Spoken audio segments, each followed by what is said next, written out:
Welcome to my unboxing of the iPhone Pro Max 16. So I went for the 1TB black edition. So as you can see, that's just the box, standard Apple packaging, 1TB.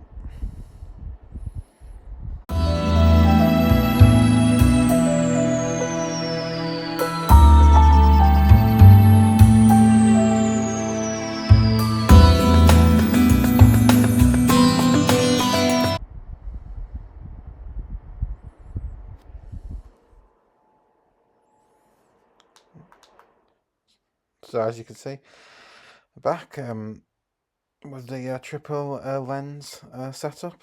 It's my first iPhone since the 11, no, the XX Max.